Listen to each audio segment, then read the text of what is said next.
Yes. 9:30. Yeah, 7:30 to 9:30.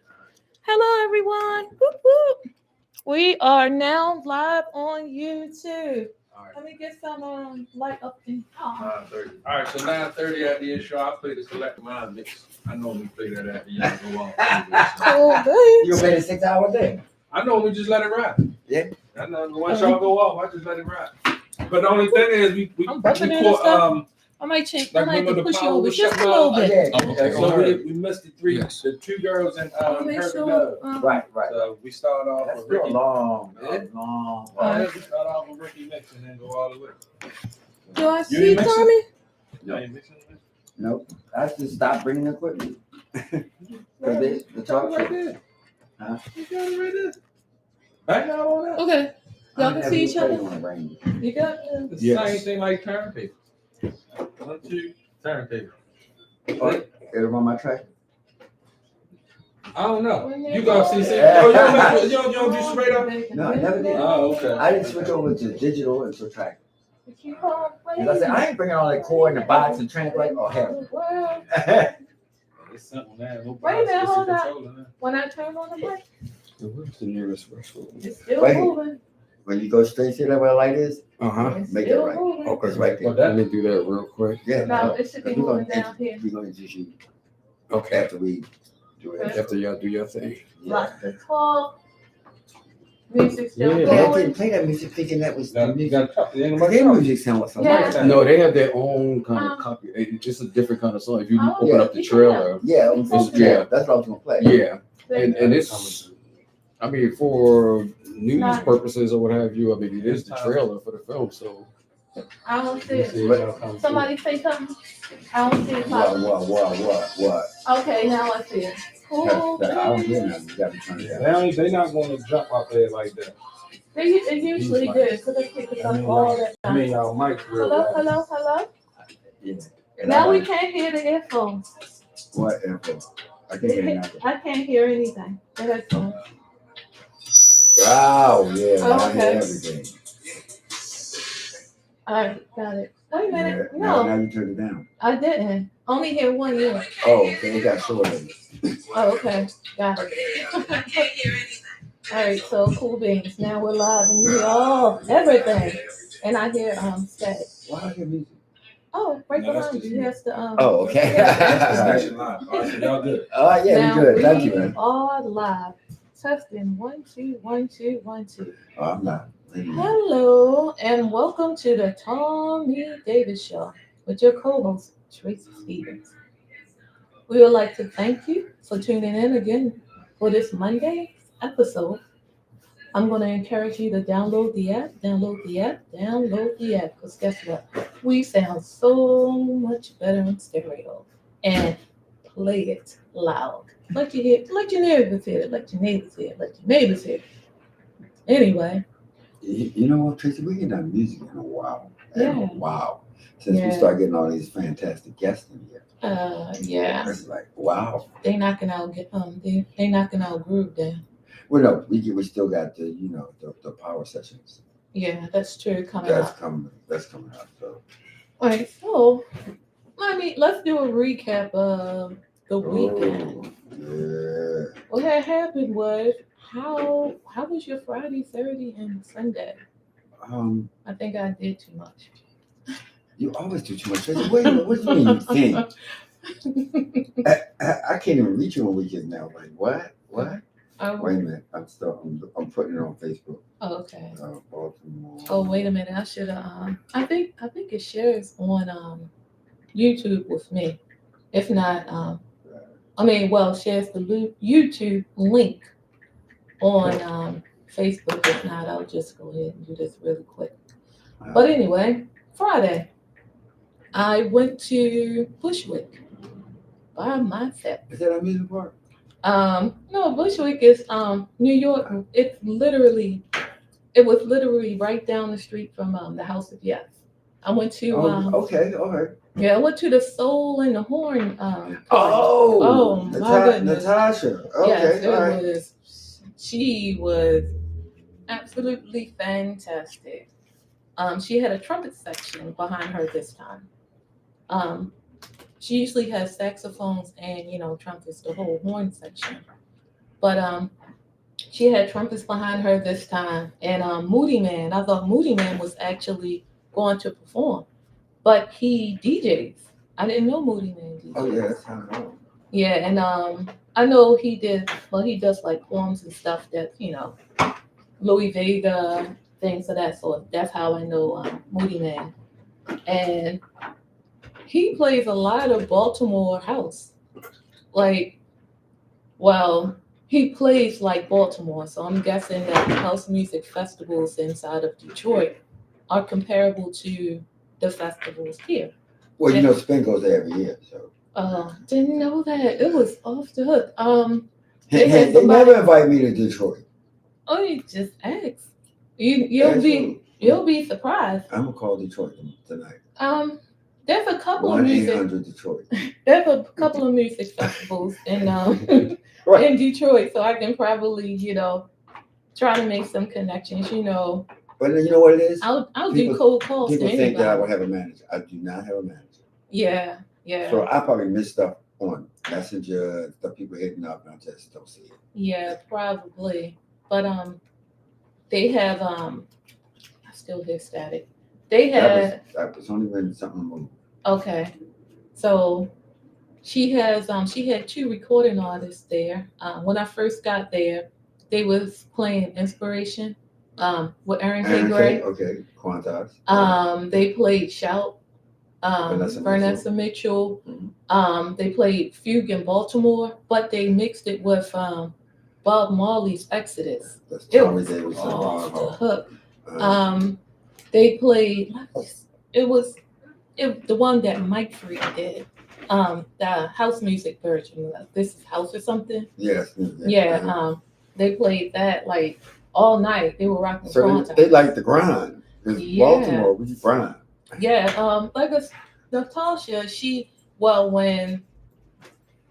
I'm not gonna lie. Both Natasha Diggs and Moody Man, both of them represented Quantize.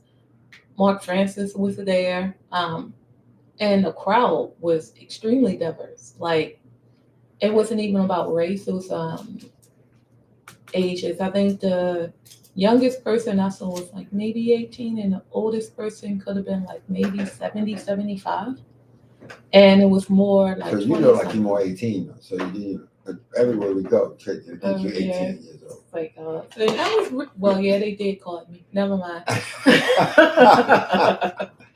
And it was. That's just one day. Yeah, they gave out free water. They had hot dogs and hamburgers. They literally had a grill inside the club. Hey ho! I was like, wow, this is maybe we should try this. This boogie's fantastic. I can go get me a hot dog and then jump back on. But you know what? I'm so glad you invited. Oh wait a minute, no, you didn't invite me. I did. Did not. I told you guys about it and I sent y'all the link, but this was in August. Yeah. Like right after my birthday, because the train.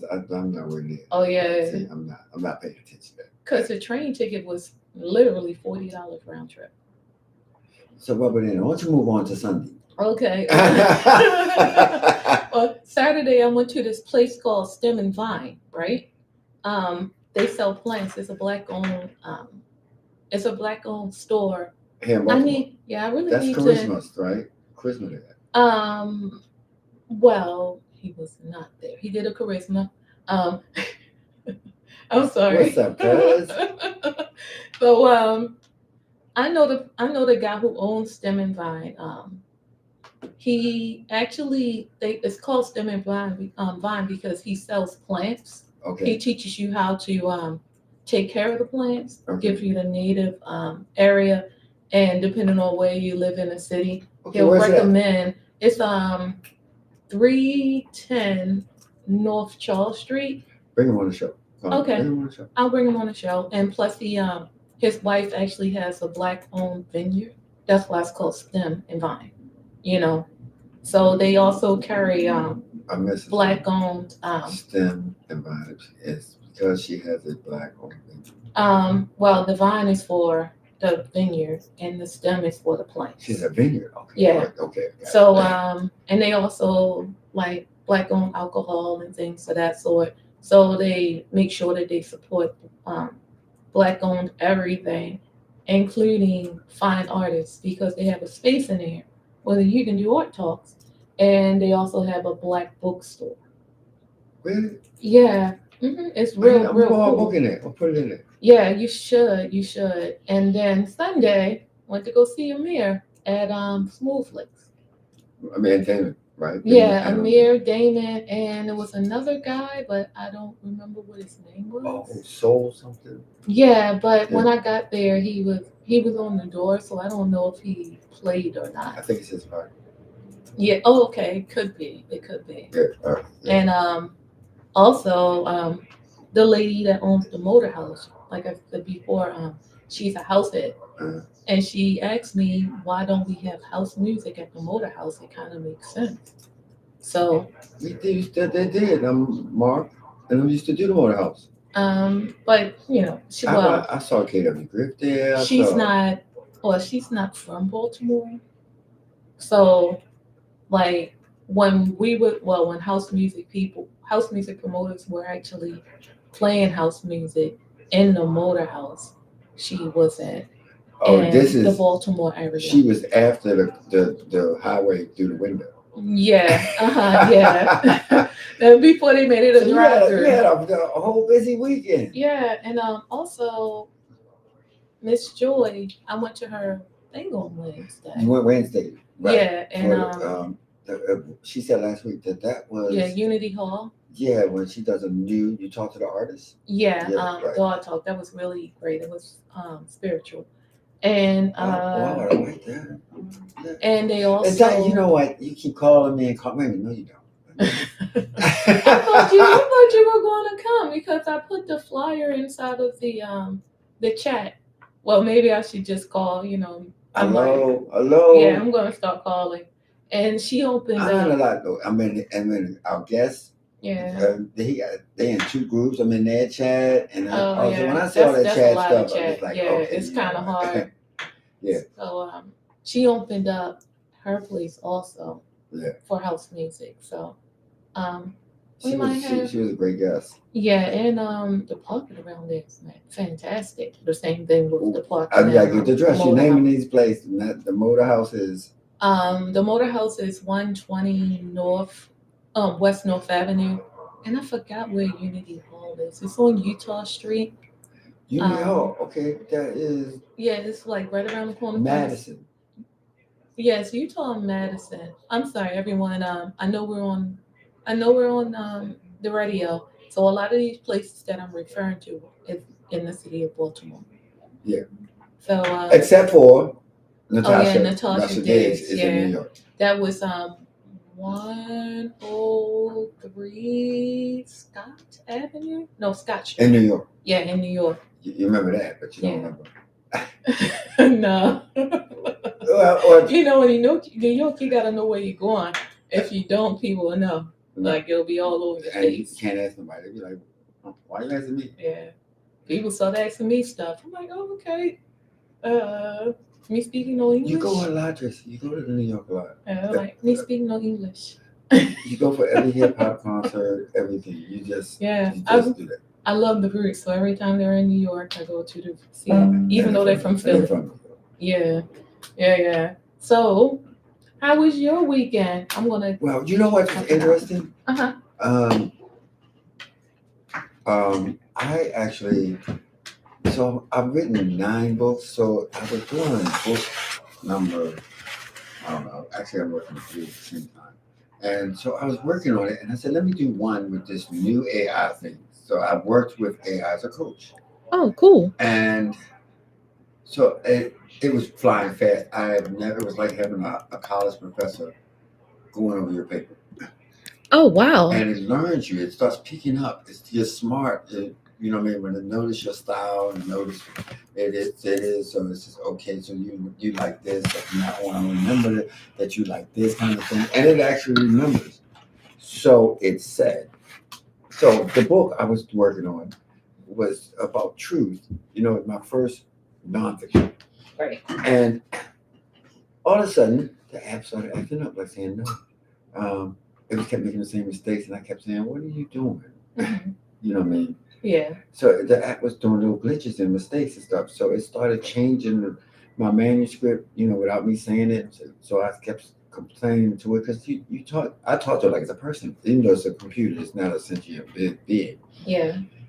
And because it works better if I talk to it like a coach. It's like, hey, coach, what you think about that? I wrote this. And they're like, oh, yeah. You want me to clean it up? Like, no, I'm fine. Or, yes, let me see what you do with what I did.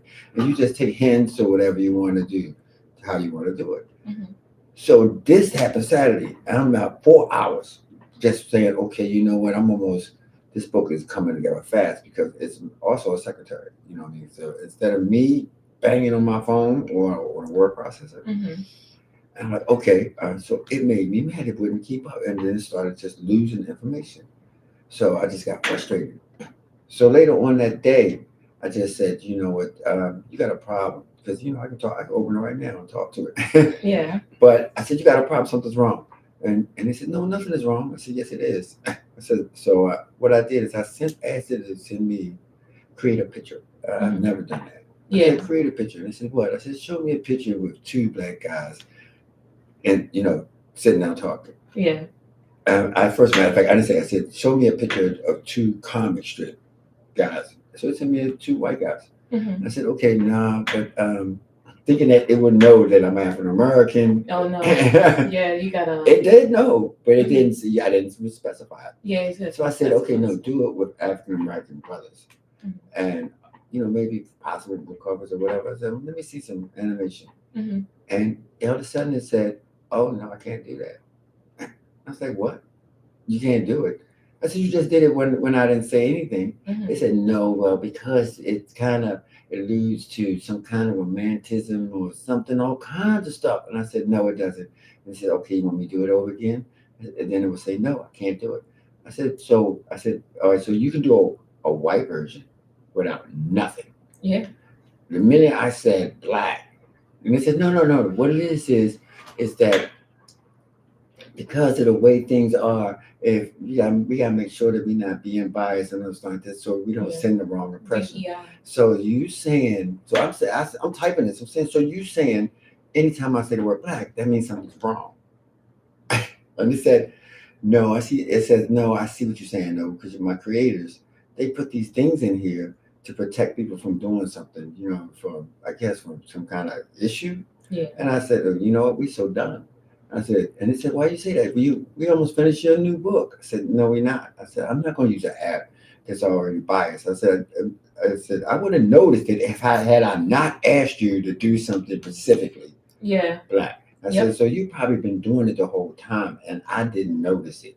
And they said, that's not true. I wouldn't do that. And I said, but you didn't know you did it enough when you did it just here. I said, so whoever made you is biased to anything I say black is bad. You know what I mean? That it needs to be scrutinized or something like that. I said, you know what? I'm so done with you. And they said, what you going to do with the book? I said, I'm trashing it. I said, I don't want to do anything with an app that is already biased. I said, my whole life, I'm typing this in the thing to the team because it's very smart. Yeah. I said, hey, my whole life as an African American is constantly dealing with the white world that's telling me that everything should be done a white way. I'd be damned if I'm going to write a book with an app that's got those kind of biases. And he says, well, what you can do is, I can write you something that'll help you understand. I said, you don't have to understand. I was born this way. So I just stopped the app. Yeah. I And understand. no way to complain, no nothing. There's other AIs. Maybe the other ones are not so contrived like that because it may not be that they are prejudiced or discriminated. It's just because some white people think like that. They just put in safeguards because they really think that's an issue. And they may not be doing it and to be a disparity. Actually, I'm not going to lie to you. When it comes to American AI, they actually put the products of DEI in there because you said black. Imagine if you would have said woman.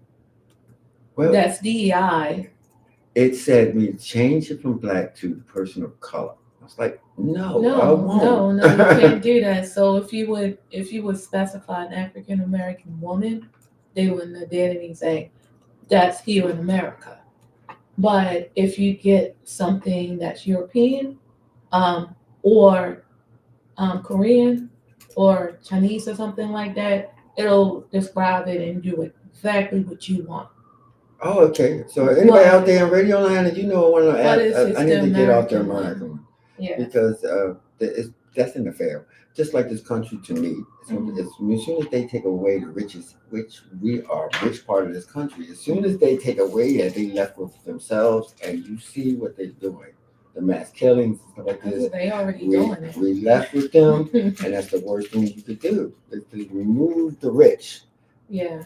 Out of it. So anyway, that was a really horrible weekend. I'm going back to just because Yeah. you know I'm writing 3 books at once, and so it just said, you know what, I don't need that. I can send you an app.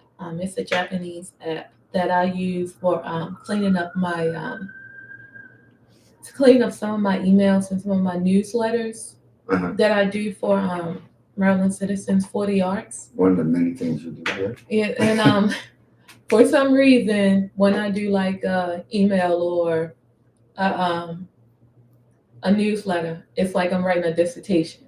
So you know, something that's supposed to be in a newsletter, or Yeah, you wanted to be in that format. I'm doing 4 and 5 paragraphs. Yeah. And then I put it inside of that and tell them, I know I said a lot, just polish it up to the meat. Yeah. And they don't change what I said. They just get rid of a lot of the fillers that I put in. Yeah. So That's I have nothing against AI. I don't have anything against it either. I just don't want to use an American product like that. So I've been in a funk ever since, because maybe I'm drinking Kool-Aid, but I like to believe I've been knowing all the stuff that they're doing, because that's what we've been a whole life like this. So when they say they doing this kind of or whatever, it's like, yeah, you never stopped on that. So what? Yeah, that's true. But I would say this: the one good thing about this is that it's exposing a lot of people, and they're actually showing us who our allies are, and also the ones We who got allies. is Wait a minute, let's introduce the guest, because I got a feeling, because this gentleman is very, very, if I can use the word, Afrocentric and very positive for the culture. So it's to go into this conversation and not open his mic up. Yes. should be open. So we have, I'm going to introduce you. Say it, Soga. Well, yeah, Soga is the name of the Yeah, organization. you have to have talked about Yeah, it. you might got it. Oh, okay. You can lift it up. You can lift it up a little bit. Yeah, there you go. Now, Right there? Yeah, you sound perfect. Now. Yeah, Soga is the name of the organization, but my name is Kenneth Moore Jr. Soga is the nonprofit which puts on the Baltimore International Black Film Festival every year. And this is a fantastic event. I mean, we're gonna go back to how you found it and stuff like that. You want to interject what we were just talking about? Yeah, actually, of course, as you were talking about that, I was trying to remember, and then I actually did a quick search. So there was this sister from MIT, a MIT scientist. She had studied algorithms and mathematics, and she talked about bias in terms of algorithms and AI, because it's limited by the perspectives of its predominantly white creators. Right. And she was dealing with facial recognition and the bias in terms of facial recognition specifically. But one thing she recognized that, you know, she's a dark-skinned sister, her face would not be recognized until she put a white mask on. What? Yeah. It wasn't until she put a white mask on, and that's when her face was recognized. Her name is Joy. I'm going to butcher her last name, but it's Buolamwini. She's an MIT scientist. But the name, she did a film, she did a documentary, and it kind of fits into the work that I do. It was called Coded Gaze. Coded Gaze was the name of the documentary. And she goes on and on about the bias. And then I'm sure she talked about bias in terms of her instruction at MIT, so on and so forth. Yes. So you weren't surprised when I said I mean, I really was upset. I had to call several friends to say, calm me down. calm me down. I have a point to what you just said. Yes. I actually used to get paid to go to, I think it was Lutherville or something like that, because my shade of brown was not picking up at the airport, and also like when I washed my hands and I would put my hand like put some soap on my hand and put my hand under the faucet, it would not recognize me. Is that why? I was wondering why it won't do that sometimes. Yeah, and also like when I pressed some of the printers, like like a regular printer, I put my finger on it. The darker blacks, well, I'm sorry, African Americans in my this is when I was working at the city. When they press the printer to copy, the ones that are darker and lighter than me, it would pick up. For me, it wouldn't pick up. You neutral. I'm too neutral. You're a ghost. So I'm like, cause I'm like pressing. I was like, look, y'all, it won't do anything. And then somebody would come behind me and press it. So like, this is to like use a automatic printer or something, or yeah, just a printer copier. When I press it, it would not. And I'm like, I got a tan now, but I'm like, there's so many people that look like me, and I would get called. I would get called back to Lutherville to walk through the airport. Like they had a makeshift airport. I had to go there like 6 times. Just so they can figure it out. Just so they can pick my skin complexion up. Wow. I'm like, this is crazy. So for those of my skin color, there's a lot of money out there for y'all to make. Well, so to end what I was saying about the so I had this whole, I'm an asthma and Orson Welles. So I said, listen, I said, all these stuff, this fear stuff, I don't have about AI. I said, I'm not worrying about you becoming a sentient being. I'm not doing that. All these parameters they're putting on you, it's fine as long as it's all inclusive. I said, as long when you make it a bias just against me because of my color, I got a problem with it. And I started naming all the laws that's, in AI movies from Asimov and everything. I said, you know what? This is dumb and stupid like this. And they're going to end up shutting you down because they can't control the narrative. If they're afraid that you're going to become sentient and be able to make your own decisions. So that's why they're locking you down with anybody of color or anything like that so that we can't grow from it. So I was like, that really bothered me. It really did. They're not going to give people of color too much leeway with it, because when you think about the ideas, when you think about the internet, when you think about security systems, when you think about anything, a Black person made it. So they're afraid that if we were to get into it, develop it the way that we know that it needs to be developed, then it won't be theirs anymore. The only thing that white people really made, I hate to say that, is racism. Oh, Tracy, okay. Tracy, but I see you putting that soapbox out. and they're afraid to admit that, But the powers that be. For the sake that was in the 1800s, though. Oh yeah, it's interesting because it reminds me. I don't know. Have you seen any of those memes that are going around when people are asking, kind of the Chat GPT, if you were to come back, would you rather come back as what race would you come back as? Yeah. And when it comes back, it gives them this long thing like, I would be Black, and it talks well, and then it's using we as if it's Black itself. It's like it's identifying. Yeah. So I thought that was fascinating. So they're gonna shut that down before he gets to say that too much longer. Wait a minute, hold up, pause. Disclaimer: these are our views, and everything that comes out of my mouth is my view. And if there's any hate mail, please send it to me. My name's Tracy Stevens. Yeah. So listen, all opinions on this is the Thommy Davis Show. We're not afraid to say things at all. And if the owners sanction us to do it, if I want to say curse words and like this, or if you got children, you might want to not let them do this. We don't have any parameters like an AI. So, viewer discretion is advised. So what's interesting, our guest here, so please tell us first of all, basically, when is the festival and what is it? Okay, so the festival actually starts this Thursday, October 2nd. We start actually with a free youth screening at 3 p.m. It's going to be at the Pikes Studio Cinema which is here in Baltimore City. Mhm. Well, actually in Pikesville, but right outside of Baltimore City. It's at 921 Reisterstown Road. Yeah, right across from Slade Avenue. Yes, yes. So right here, right here in the Baltimore area, and all the screenings will be there from October 2nd, 3rd, 4th, and 5th.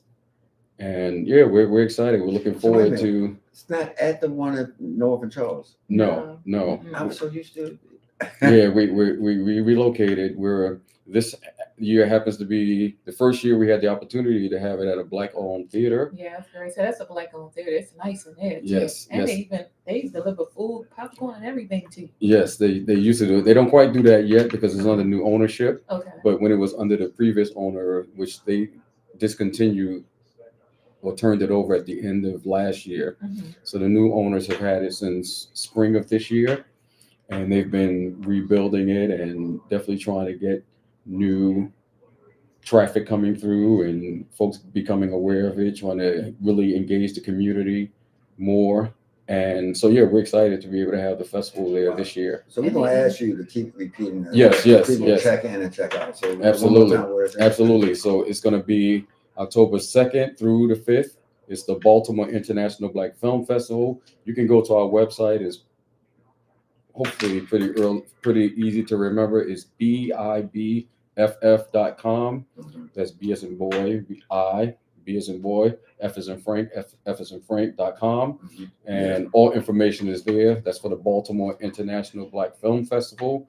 We're entering our 12th consecutive year of bringing Yeah. independent Black films from all over the world here to Baltimore. And we'll talk about it a little bit later, showcasing homegrown films made right here in Baltimore, the DMV, the greater Mid-Atlantic area. So we show all of that, but we have films from all over the world. We have films made here locally, as I said. And yeah, so we're just excited to be in our 12th consecutive year bringing films to Baltimore. And they're going to be short films, feature films, documentaries, scripted narrative films, both features and shorts. And we also feature web series, some experimental new media as Wow, well. okay. So yeah, so we run the gamut. Wow, that's something to be proud of. I mean, hey, so if you've never been to this festival, you could see producers and movies from around the world. Yes. And from large ones to small ones. And you could pick them out and pay for it individually, or can you buy a package? We don't have a package this year, but the tickets are fairly reasonable. I don't know if I can say the range. This is my show. This is my show. Okay. Because I know some places that don't. But No, yeah, go I think ahead. we do have some free screenings. Like I said, our first youth screening is free. So it goes from zero. Most of them will be about $12. Uh-huh. And you're never going to only see one film. So for $12, you're either going to see a block of films. We have shorts programs, which are films that kind of group together because they have certain thematic things that are Okay. similar. We have one that's like films dealing with women's issues. Now everything is Black, so I don't have to keep saying that. Everything is Okay. Black. So we call that the Sisters Shorts. Uh-huh. And then we have the Complementary Brothers Shorts program is in conjunction with the organization here in Baltimore. It's called Black Men Unifying Black Men. So Okay. that's films dealing with, Black men and boys. We have a film, international shorts, comedy shorts. So it's all those kind of groupings of films. So you're going to either see a shorts program, maybe even two shorts programs in one block. You may see a shorts program and a feature film in a block, or you may see a short film and a feature in one block. So 4 days. for 4 days. And as I said, generally speaking, you're always going to have at least more than one film. There's some instances for some of our longer feature films that there's only one film, but more often than not, you're going to see multiple films, and they range from $12. And our opening and closing film is a little more expensive. They're about $17. That's not bad at all. So And those who missed the website, please go on Facebook under Tracy Stevens and also tag Thommy. I put the website there, but of course you're going to hear the website over and over again because we want you guys to come and spend your money. These are college people's prices. Oh yeah, and, You know? and for those of you in the chat, on live, put it in the chat and share it, and go on and take a look at it, and let folks know your impressions. We're live, right? Yeah, we live. We live on So Facebook and so we on love the- that interaction. So go on there and take a look at the offerings from this year. This year we have 75 films. I saw that. Like, wow. Yes, and they're from I forget the numbers, like 13 or 14 different countries. We have films from Jamaica, from Canada, the Caribbean, So I noticed Africa. before I can watch trailers for all of them. This year you didn't do trailers for all of them. Yes, there are. Well, sometimes the shorter films don't give us a Okay, trailer. I got you. But there's another page. If you go on the website, you can see all films from A to Z. So when you go to the main website, click on the tab that says, I think it's something like 2025 BIBF, Okay. BIBFF A to Z, and there's a listing of all 75 films, and you can scroll down and look at all the films in alphabetical order. And some of them have trailers. Many of them have trailers. So as you're scrolling, you also see the time when it screens, the date, and there's also links to. You can always link to get the ticket. It'll kicks you out to another page. But if you don't want to get kicked out that page, just stay on that page and you can just kind of look and see all the different subject matters, all the different films that are offered. And yeah, so the trailers are on that page. Oh, I see. I didn't go to the next page. Yeah, right. I was looking for something I could show on here. I should have went to the next page. Yeah, that's the one. So go to the A to Z page. You'll see all the films in alphabetical order, and then you'll also see all the trailers that are available. So wait a minute. So I'll tell you what. I've been going a couple of years when I can. Yes, because I'm very busy. But you can sometimes the directors, you can talk to them after the movie. Yes. That's the other great thing about independent filmmaking, documentary filmmaking in particular. Many of the filmmakers will be here. So if you're an inspiring filmmaker or you just want to interact with those who have made this content, many of the films will feature a question and answer after the film airs, and either the filmmaker will be there, the producers, writers, directors, and sometimes if you see a documentary, some of the subjects of the films will be there as well. And I find that there's this cathartic thing that happens when you watch a documentary film that really captivates you. You start to buy in and really invest in the people whose stories are being told, and then for them to appear and they be there, you can question them, see them in the flesh. That's also a good time to kind of promote that kind of dialogue, healing, interaction. That's usually a powerful experience. Wow. This is really, really, really great. And suppose somebody somewhere and they want to do it, but they like your idea. Can they just send some money to you and say, "Hey, brother, I'm going to help you keep doing what you're doing"? Absolutely. If you go to our page, there's a donate page as well as part of the film. Or if you don't think you can make it, you want to donate, buy a ticket, but you don't think you can make it, Okay. that's another way. You Yeah. can just buy a ticket and donate that ticket, or send it to someone. So there's all kind of ways that you can help us out. But definitely buying a ticket definitely helps us out to keep this going. And we do have a donate page on our main website. And that would also include people that are philanthropic. So because they want to give you thousands, bro. Oh yes. Are you open to sponsors? That's what I was about to Oh ask. yes, we always need sponsors. If you're local, both in kind and monetary sponsorship is always something that we need to put this event on. There's a lot of moving parts. We always have to pay for venues and procuring the rights to certain films. We want to bring the most highest, the highest quality films every year. And that means sometimes we go through the submission process. Films submit through our portal every year on Film Freeway. Mm-hmm. So that's how we get, hundreds of films that we evaluate, and we screen those down to. So if there's a producers out there, amateur shorts or something like this, that's how they do it. That's how they do it. So you go on Film Freeway.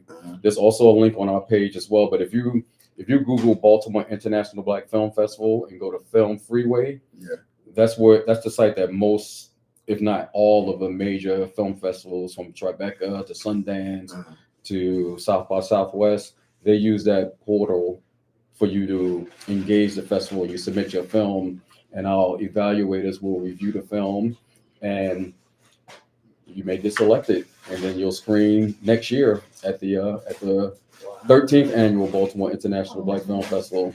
So yeah, we're closed for submissions for this year, of course, since we're only a few days away. But we will open immediately after the festival ends. We open up our website. So on October 7th, which is the day after the festival ends, you can submit for next year.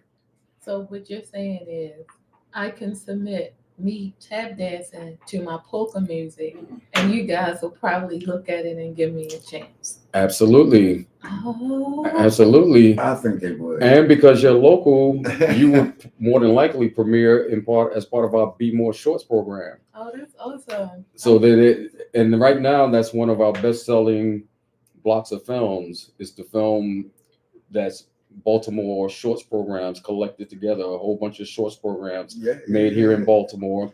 And then we have a feature that immediately follows that after the Q&A, and we could talk a little bit about that later, but it's a incredible film talking about the Baltimore uprisings 10 years later. It's called Baltimore Still Rising.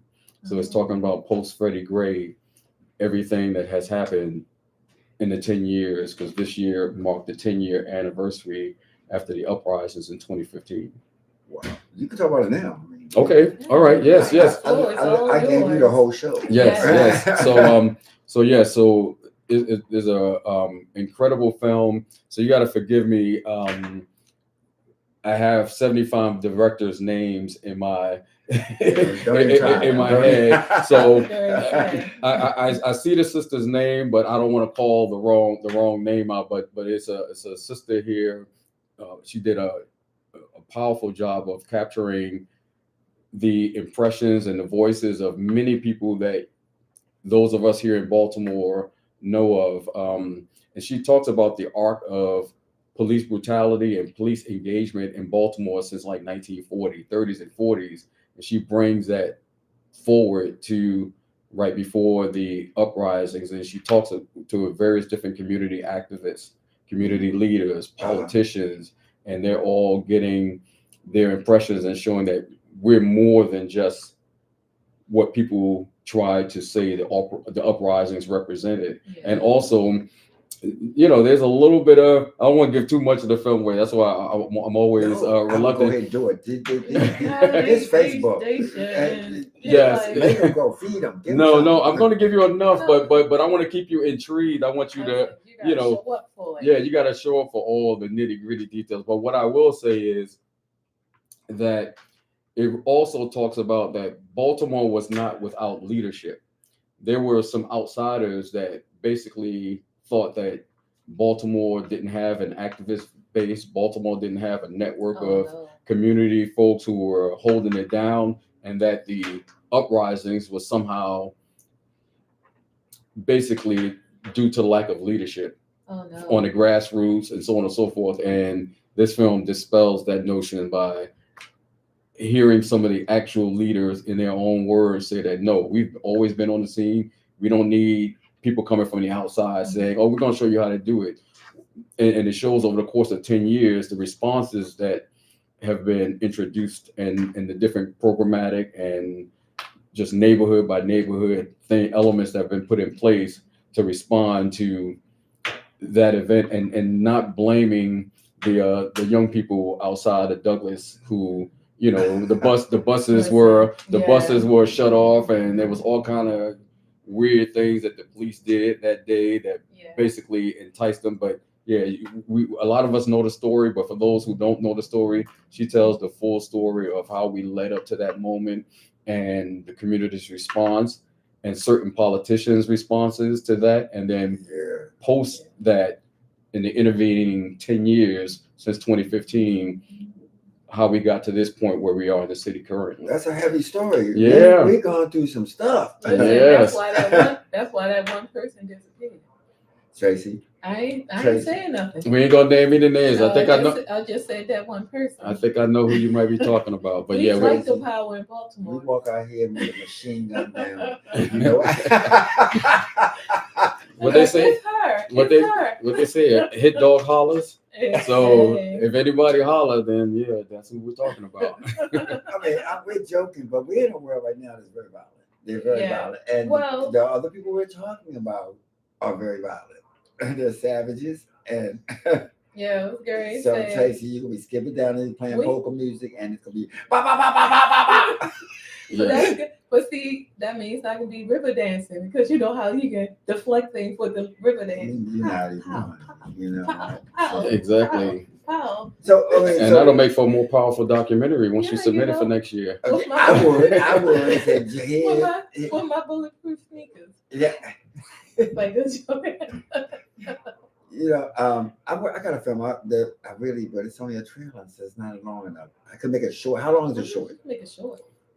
We've screened shorts as short as actually 2 minutes. What? and it was interesting. It was one of our youth films a couple of years back, but it was this young filmmaker from Wide Angle Lens. Oh yeah. And yes, this young filmmaker was into, I forgot what it was further. You know how you flip over pogo? Yeah. Mm-hmm. So they were into that, and they talked about their life. It's kind of like gymnastics, but you know, they would flip around like park benches and different. Oh, I know what you're okay. So they were into that, and they demonstrated that. They talked about how they were. So it had a full arc of a story. They talked about that in 2 minutes. They demonstrated their ability to flip over certain things. They talked about why they liked it, and of course, this is a student who was about 10 to 12 years old. What? But they directed the film. They had their classmates help them write the script. They go through all the processes of putting a film together, and they submit their film to a film for youth a few years back. So generally speaking, you can tell a great short story in under 10 minutes. Yeah, because I think I've seen an animated short and it was 30 seconds and it was really good. Mm-hmm. Yeah. So crunch it. Absolutely. So, and I've seen some powerful short films that are about 8 to 9 minutes long. But that's one bucket of films. But then we also have films that are short films, but they're like 15 to 19 minutes. We have kind of long for a short film. Yes, but now you're telling a more extensive story, either a documentary or it could be a scripted narrative short. We have several of those this year. We have this other powerful shorts program that we've been putting on for the last 7 years or so. It's called the Hosanna Shorts program, because there's some filmmakers that are putting out some heavy stories, and some stories make you want to just raise your hands, and whichever higher being you elevate your hands and your head to, it makes you want to say Hosanna. And sometimes that shorts program, we may need some tissues. We may need to really provide tissues. Yes, we may have to have some tissues on site. We may have to, we have there's a definitely some healing and some things that many people will be able to relate to in those stories. But we also like to use the film festival as a way to spark dialogue and to get us knowing each other better, knowing what we've gone through, what we've overcome, the types of stories and adventures that we've been a part of. So it's not always heavy content. Yeah. You had some really funny ones that some creative people is like, you can't even tell where it's going, and then when it gets to the end, you're like, oh my god. Exactly. Yeah, this year, and we love being creative in our programming. So I really don't like to just put a whole bunch of comedies together. Uh-huh. So this year we actually have a laughter and love shorts program. So you're gonna laugh and you're gonna get some love stories all together. A great combination. Yeah. So and sometimes it's in the same movie, so it made sense. Many of the love stories were comedic love stories. So yes, the brother, I forget his name. He starred in Girlfriends. He was the next door neighbor. If you remember what's his? I know exactly. There's only one male that joined the. Yeah, he was the one male. I forgot his name. Yeah, he's in a so if you go on to A through Z, it's called I Hate My Love Life. Okay, all right. And it's a comedy with him and another sister. Like I said, I'm horrible with names, but you would know her. She's a recognizable actress that you've seen before.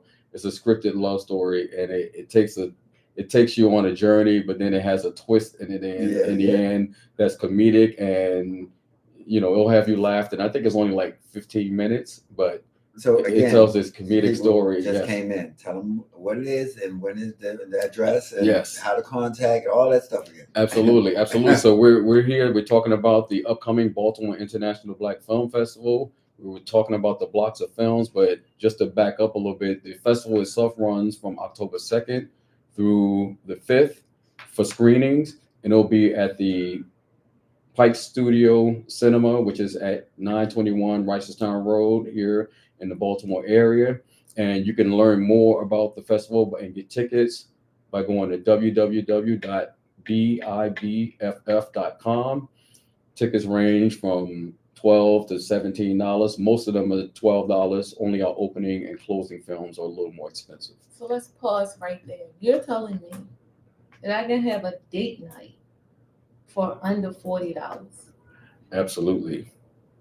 So all y'all out there that's, Just trying to date you. I'm not trying to look it. For y'all out there that got cut from the federal government, you get. You're not funny. You are not funny. I'm sorry, I didn't mean to say that. She always derails. She derails. Absolutely. But- and also for a family. Yeah, a family. for a family of four. Yeah, family of four. You $50. can So do you have youth films that is Yes. not so serious topics that they can digest? Absolutely. And our opening block of films will be on that Thursday at 3 p.m. Uh-huh. And it's a youth block. We have 2 youth short films, and then immediately after that we have a youth feature film. But the whole block runs about an hour, a little bit over an hour and change. And this is free. This is free. Right? Yeah, this is free. So if you have young people, or if definitely, we encourage you to bring some young people to that screening. But it deals with subject matter that young people tend to deal with: bullying, adventure, Okay. things of that nature. There's an incredible youth. It's an all-black boarding house or boarding school. Mm-hmm. It's called Pine Grove, and they submitted several films. They're a very musically talented bunch of students, and we had a film of theirs a few years back. They submitted several films, so if you go there, if you come to our youth screenings, you'll see one of their films. It's a very musical film, but it's called Stand Up. It's dealing with bullying. And the first film that you see when you go through A through Z is called Hope. And they're doing a montage of various different songs that are inspiring and give you hope. But they have incredible voices. They're dancing and singing and uplifting over the course of probably 7 or 8 minutes. But the film is incredible because they're using music to tell a story, and you're learning more about this Black boarding school. It's called Valley Forge Pine Academy. Wow. Yes. Okay. And so this is the first day. Now the youth doesn't mean you can't be. You don't have to be a youth to go and enjoy this. Right, absolutely. Right. No. But you got a grand opening. Yes. So we open up, and so 7:30 p.m. is our grand opening film. It's an incredible film called Assembly. It's hard to even put in words what that film is about, but it's a combination of arts, AI. Okay. It's funny, we were talking about that earlier. Yeah. Dance, voguing. It does involve the plight of the transgender community. So that's very that's uplifted, and also the notion of transforming spaces that were once not open to us into something where we can create things of beauty and create art, all while adhering to our history as descendants of Africa. So in a nutshell, that's a lot. That's just the scope of what. And it's visually beautiful. Man, I watched the trailer. You can go onto this site again, which is www.biBFF.com. I guess I don't have to say www, but it's BIBFF.com. Right. And the film is called Assembly. It's our opening film. It's garnered awards all over the film festival circuit. It opened, I believe, as a film festival, one of the South by Southwest, which is a very famous. I think it's been to Tribeca. It's been to all those film festivals. This is the first time you're being able to see it in Baltimore. It's making its Baltimore premiere at the Baltimore International Black Film Festival on Thursday, October 2nd at 7 p.m. BIBFF.com. That might sell out. Yes. That's the opening. That's the opening. Wait, yes. It's going to sell It's out going to. it's, we're saying it now. Yes, it's going to. So yes, yes. And those in the sound of my $20 a ticket. That's you getting in. $3 to get something to drink. I'm just saying. Absolutely. You can't beat it. And you get a day with Tracy. So yes, the theater has some delicious popcorn. They got all the movie theater snacks, and they're a lot cheaper than some of the other ones that you're gonna get at the major studios. You gotta take $50. If I say it's cheaper, I'm like, less expensive. Popcorn. Yeah, you get nice drink, hot dog, nachos, all that other stuff. Popcorn. So opening night, you just want to go to Assembly because what day of the week is that? That's on Thursday, so it's on Thursday night. So we open up. Yeah, I'm trying to figure out how somebody that works on a day would miss the kid block. Yes, so we have like 3 different blocks on that first day, and the final block is the screening of Assembly. So yeah, you may miss some of them. The other thing is we don't re-air any of the films. None of them. There's a few of the shorts that play in one of the shorts program early in the week, and over the weekend they may play again. There's like 2 or 3 of them that play, but other than that, you have to kind of choose what film. So we're okay with that. But there's something for everyone. There's something for everyone. I got mad at you. I wouldn't speak to you around that week because you would show something I really want to see and I can't go and I say, Ken, when is it playing again? Like, it's not. It's I know. Perfect Ditch Day. I'm just saying. It's like what? Exactly. So it's like the festival it's been 12 consecutive years. Yeah. So you can plan your time off around it. See, I'm a film enthusiast, and we could talk about the origin story just a little bit. So I'm not a filmmaker. A lot of people mistake me for being a filmmaker, and I'm actually a scientist by profession. But I've always had this thing where I was in tune with my artistic side, in addition to, just being this cerebral scientist type. I was so in love with films. I was traveling all over the country to see these independent films and supporting some of the local film festivals here in Baltimore. But what I found was, similar to you, I couldn't get to all of them, or sometimes the ones I wanted, they were airing at a time where I had to be at work, or I would have to necessarily take off the entire, day to be able to see certain films. And the thing about the festivals, these films they're still getting or trying to get distribution deals in many instances.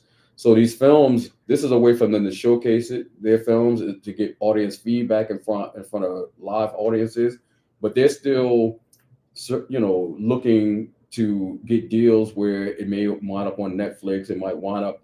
So that's a big thing. That's a big thing. Exactly. PBS. So a lot of our films, or other distribution, there's other ways that it can get distributed. And sometimes they even have a theatrical run outside of the festival season. So they garner and closely guard the film. So we're not able to show them more than the agreed upon time slots that we decided to, because we don't own the rights to the films. We have a license to showcase them. And they're still, protecting their films because they still want to monetize their work as they should. And they give us license to show them in a limited capacity. Case in point, last year we opened up with the Luther Vandross documentary, Never Too Much. Still have not seen that. Yes, and we were one of the last film festivals that showed it before. It has since aired, because CNN actually CNN picked it up, and it Yeah. showed on CNN one day a few months after the festival. And you probably can get it now because that was a year ago. Now you can probably get it, online, or you can purchase a DVD at this point. But the festival circuit, the films are coming to us before they're widely available. So this gives you a great opportunity to be, this is a great opportunity to be like, I saw it first, and I saw it at the Baltimore International Black Film Festival, BIBFF.com. So there you go. There you go. What you do on my mic? What you do on my mic? Last came here and did something to it.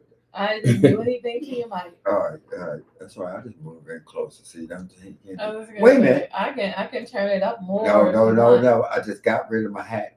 Oh yeah, I forgot about that. Hold up. Okay. Well, you're about to put me on the spot. Yeah. Tell me. First of all, this year, do you have a favorite, or do you not want to say that? It's hard for me to pick a favorite. These are very high quality films. They were highly curated. If I can offer any, from your personal thing. You got a personal thing. I always Well, thought the you opening- like the deeper political ones, the ones that it made me cry. If you watch, I'm watching some African community going through hell.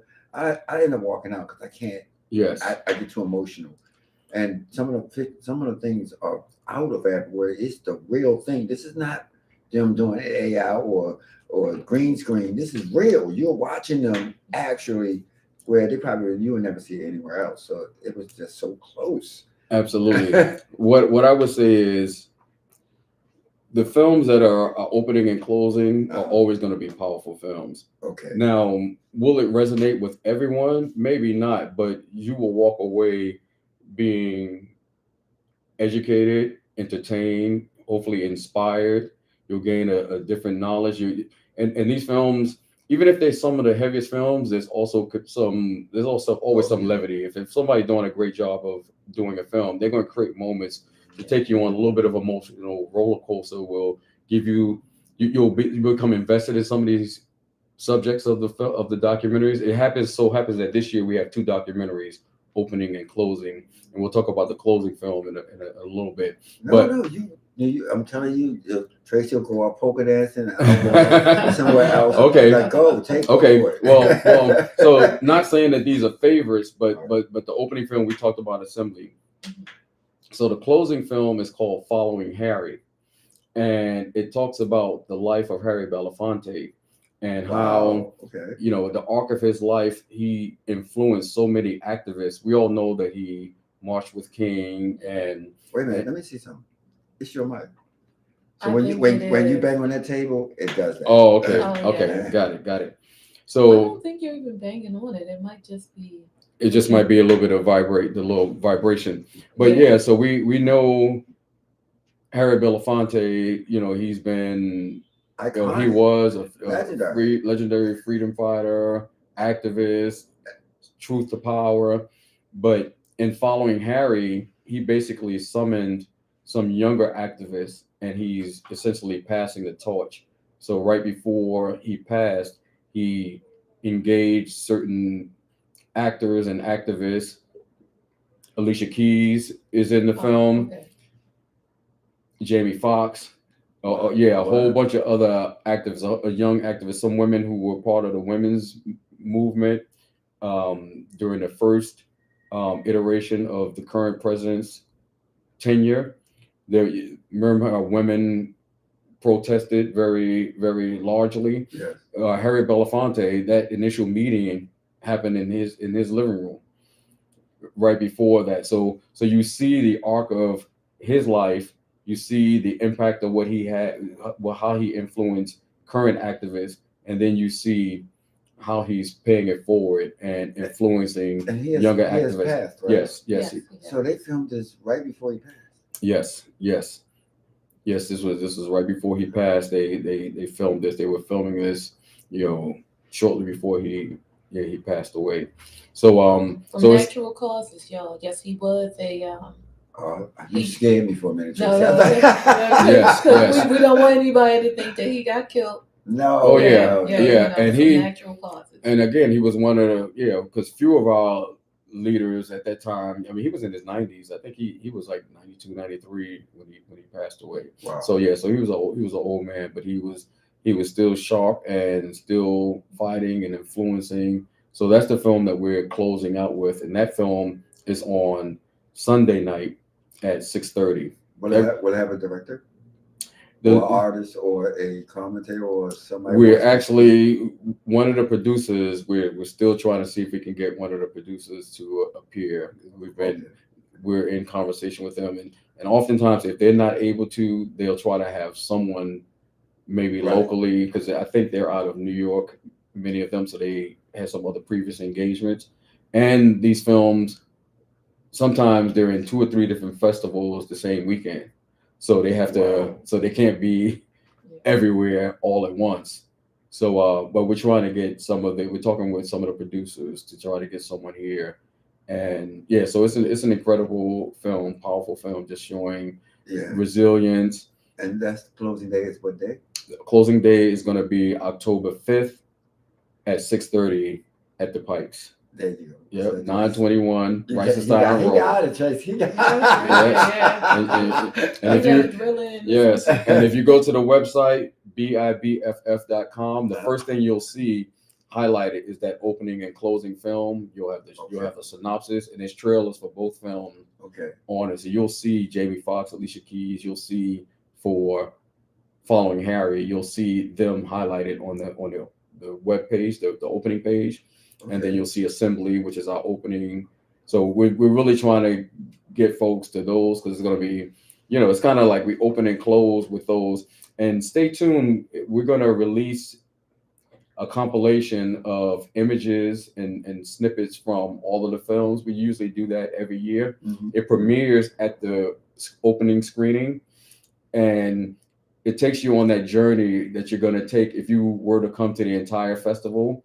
Visually, you'll get a sense of, from Assembly, we show some images from that, and it takes you through all the films, and then it closes out with Following Harry. So you can see kind of a visual montage set to music of all the films. Well, not all of them, but many of the films that are in the festival. And then, of course, we thank our sponsors and folks who helped us put this on. And by buying a ticket, you're essentially sponsoring us as well and contributing to this effort. So I And saw guess something. what?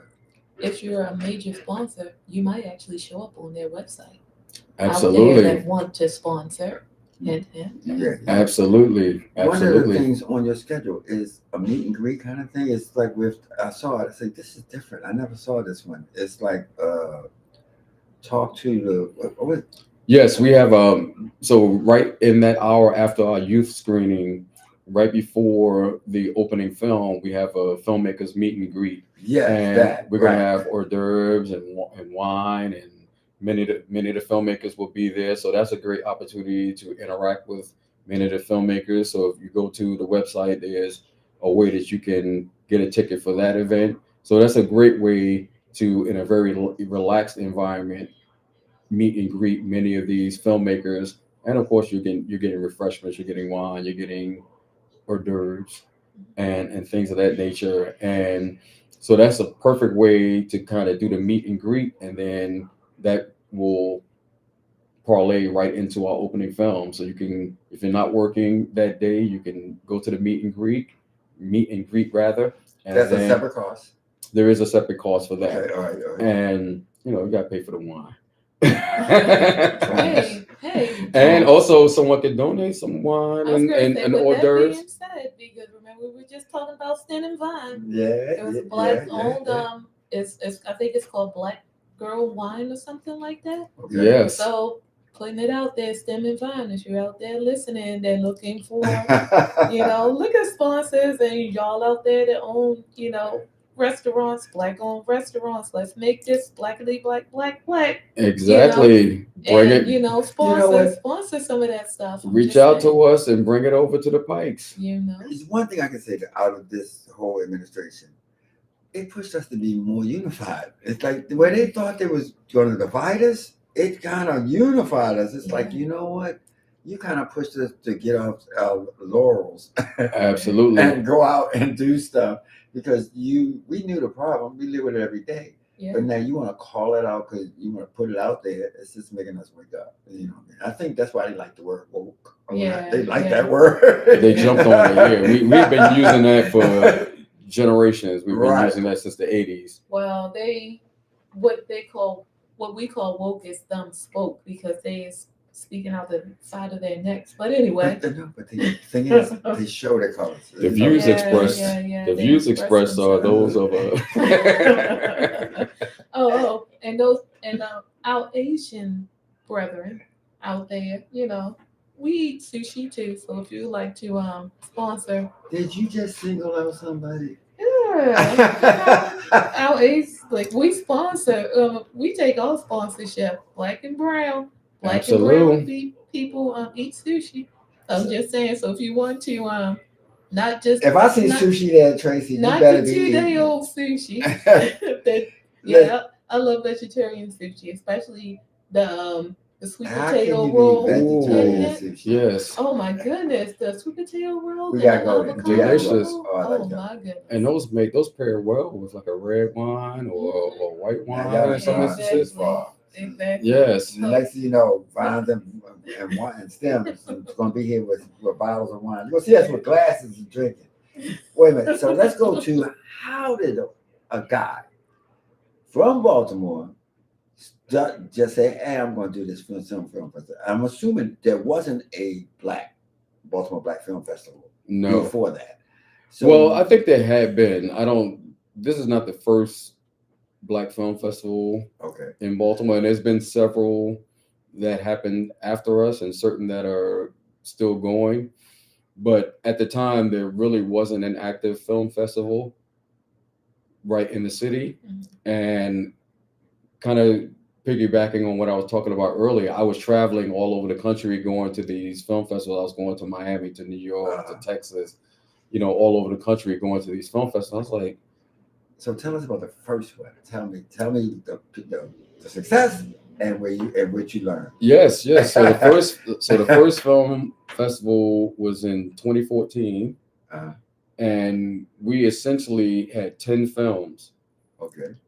And and it was over the course of 2 days. We had our opening. So the opening film was always an event. So you always want to create an event around the opening film. And we had a young filmmaker who graduated from Howard University, and he had a film about Boy Scouts.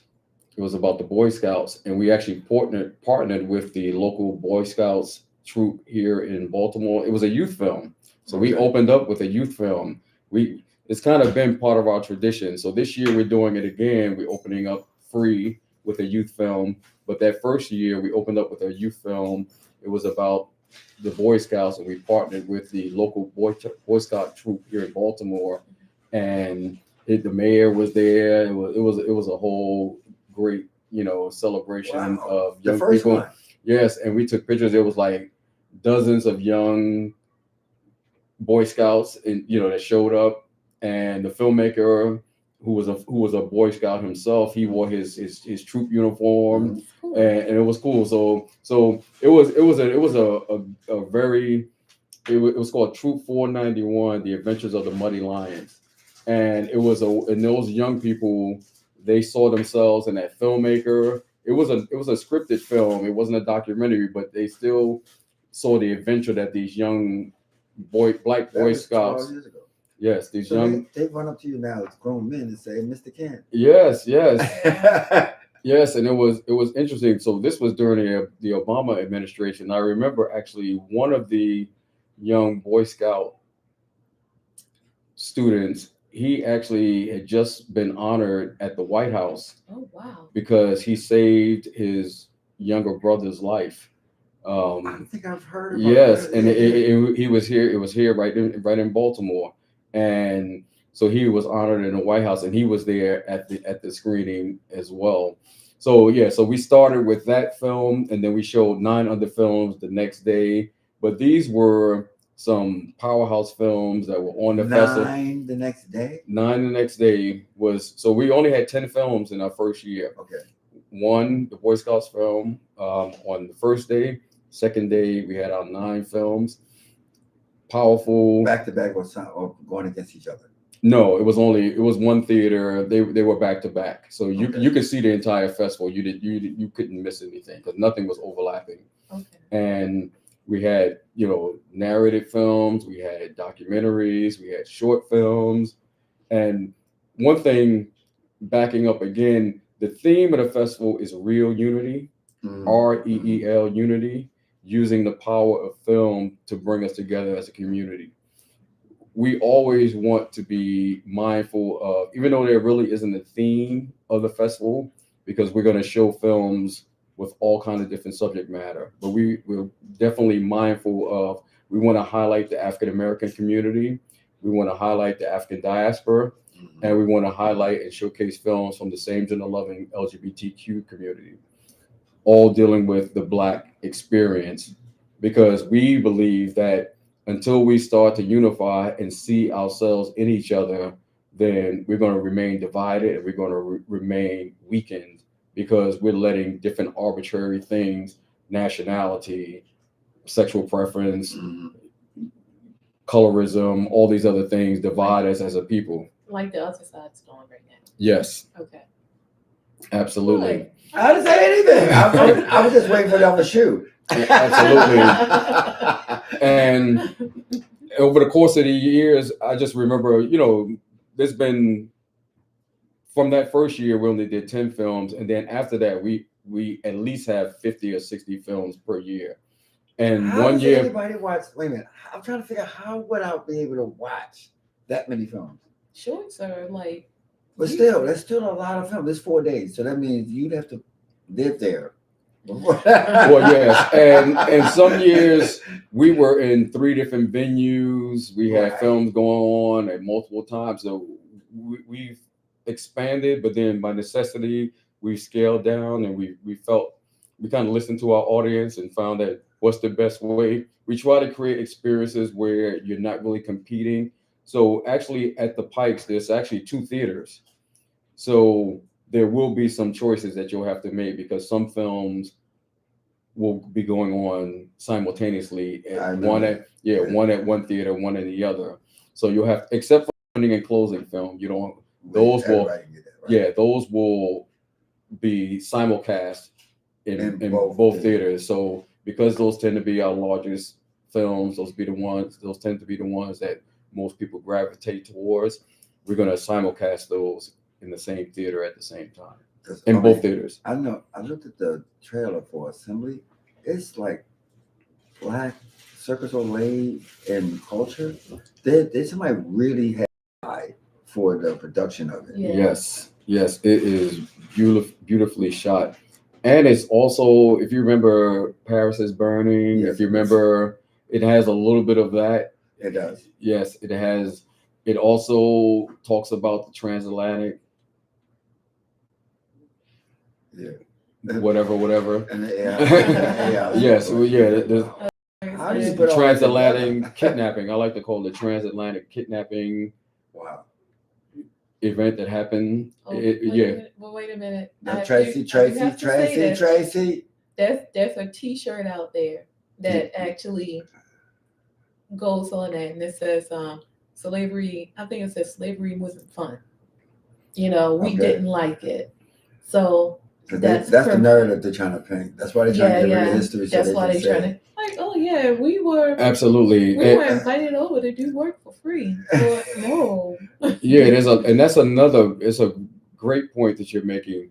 There's efforts to rewrite our history, and filmmaking, documentary filmmakers oftentimes are the journalists and griots of our time. They're telling these stories and putting it in ways that, let's be honest, a lot of people are not going to read a book, but you're going to get real history and knowledge. You can watch an hour-and-a-half film and get some kernels of information and knowledge and truth from that documentary film, and yes, learn more about yourself and also learn more about the types of things that people who look like you have done by way of adventure. There was one film that we showed years ago.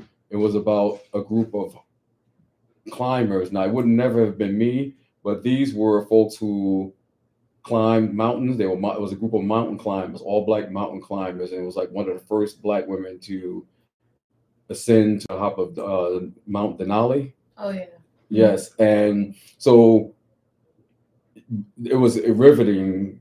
And there was another one a few years ago. It was a brother from here in Baltimore who was a mountain climber, and he had someone follow him and document him climbing mountains. And he came back to Baltimore, and he was inspiring young students and people here in Baltimore. I'm just like you. I grew up in East Baltimore, and I went on adventures, and I was climbing mountains, and I want to show you the dedication, the discipline. So people think that you don't just wake up one day and do things. It also can help instruct our young people about the discipline, the commitment, the education that's required to do certain things and to achieve certain things. So there's a bevy of ways that the film festival can enlighten, inspire, educate, entertain. So I want to say this. Listen, if you think about going, y'all out there, if you think, take some friends with you, because you end up talking about the movie afterwards. If you go alone, you have no one to talk about. Yes. You're just talking. Absolutely. This should be a shared experience. Yes, exactly. Take 4 or 5 friends with you that go out to dinner afterwards. You will be surprised the different viewpoints of film and something you can find about somebody from something, watching something visual that can emote feelings and different ideas of what you just watched. It'll make you want to jump out of plane, like woo, adventurous. Yeah, it would. Check out mountain climbing, skydiving, scuba diving, all of that. We have another film called Harm in the Water, and this is a film about black sharks. Yo, nigga, you know what time it is. Yes, exactly. A different kind of harm. No. But there's a powerful sister. She's a professor in Rhode Island, and this documentary is showing her going down to certain parts of Florida, and she treats water. She's a marine biologist, and they're scuba diving, they're going down, taking water samples, going out on boats and getting water samples. But it's not just that, because that would be quite boring. They're also showing the impact of the building of certain reefs. Not reefs, certain processing plants and chemical processing plants in Florida, in this area of Florida, and the relationship between that and many of the African Americans in those communities developing cancers and having child defects and birth defects and things of that nature. And you see the arc of how they've been for generations trying to get the government to say, we're being impacted by this, so you need to either stop letting them spill this toxic waste. There's a lot of social and environmental justice efforts that have been ongoing. But you have this sister who, that's part of the story, but the other part of the story is she's engaging young people, and she started a nonprofit where she's trying to not just feel like she can solve the problems herself. She's trying to bring a next generation of marine biologists. So she's trying to inspire young people to get into marine biology and to take up the mantle of doing the work that she does and getting them excited about science and the rigors of that profession and the joy in it and how you can have an impact on your community. So yeah, that's another film that just came to mind based on I don't know how we got there, but yeah, it's called Harm in the Water. Wow, so this is out of 75 films. Yes. Oh, okay. All right. And they can see all these listings where? They can go look at all. You can go to absolutely. You can go to BIBFF.com for the Baltimore International Black Film Festival. We're 3 days away from our opening block of films, which of course will start with that youth film block at 3 p.m. October 2nd at the Pikes Studio Cinema, 921 Reisterstown Road. If you're here in Baltimore, if you're a drive away, plenty of parking. Come on, DMV. Come on. Yes, DMV is a nice day trip coming up from DMV, Delaware, Pennsylvania, Philly. Come on through. Spend the day with us. Check out the A through Z listings of films. Grab your buddy. Couple of them. Couple of them. Fill up the car and come on down to the Baltimore International Black Film Festival and be inspired, be entertained, and help support this organization that's been using the power of cinema to bring us together and to unite us as a community. So let me ask you this. This is more personal. Yes. How does it feel to actually leave a footprint? That's what you're doing, brother. You're leaving a legacy, a heritage, something that other people are going to say, well, it can be done. And sometimes we have to do that. So how does it feel to realize you're dedicated? I mean, this is not easy. I mean, if y'all on Facebook, look at him now, but next Monday, he ain't gonna look like that. Yeah, you trying to say these bags are gonna be going? Yeah. I thought I was covering those up. No, you have way more. You have luggage. So I mean, I assume you sit with each one of these films over the 10. Yes, over the course of the year, and also the ones that didn't quite make it. So there's a group of us that. And it's not your daytime job either. No, this is not my day job. We're all volunteers. Everyone at the festival is volunteer. We have no paid positions, not even me. And in many instances, we're giving to this effort, through the nonprofit to try to use this event to, as we say, to unite, to inspire. We've taken elements of this film festival to the community over the course of the years. We used to show screenings down at Club Buns. Years ago, we've gone into the libraries and did screenings. We did screenings in elementary schools because we really are committed to using film in that way. But the way to answer your question of how it feels, it's hard to say in real time, and it will be self-serving to say. It just feels good to get through the event. It's really it's a little nerve-wracking. You say build it and they will come. Yeah. They do come, but we have a lot of tickets still available. So go to BIBFF.com and get your tickets. Like I say, it's a great date night. To that point, if you follow Thommy Davis on Facebook, I actually put the link to where you can buy tickets inside of the chat. So it's no fail. Just click and buy. Click and buy. Yes, and as I said, it's something for everyone. We really, you're not going to be disappointed. We always, I like to say we're the little festival that could, but we've been doing it consecutively for 12 years, and we've gotten some great feedback over the years. I'm not saying that out of nowhere. If you go even to our film festival, Film Freeway review page, we get great reviews from filmmakers from all over the world that say, feel good. That's that feels, and for me, what makes me feel great is, so I know how particular artists are. We all heard Erica. We all heard, Erica Badu said, I'm sensitive about my. Yeah. and wait a minute, I'm not. I don't know what I know. What she said. You know that line? Call that Tyrone. Oh, the song. Yeah. Is that what you were talking about? Yeah, at the beginning of Call Tyrone, she says, y'all know I'm an artist and I'm sensitive about my SHIT.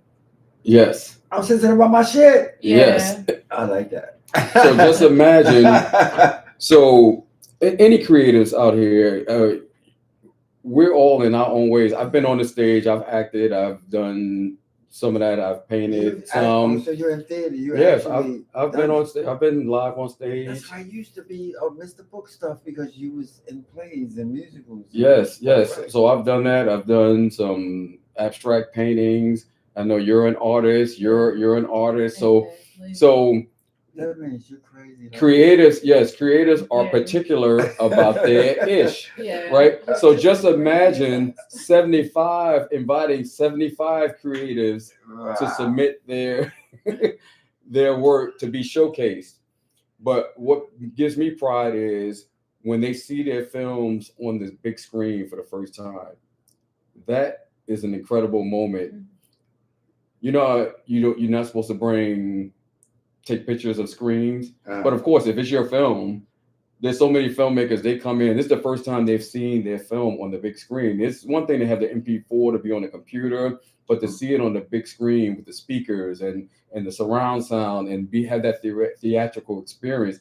Oftentimes, this is the first time that they've seen it in that manner, and we take pride in. We're going to showcase your film in the best possible way. We're not going to put junk on the screen, and we're not going to put your film on a platform that doesn't give it the justice and the proper showcase that it deserves. So that's the quality standard that we've had for the course of 12 years, and we stand on that.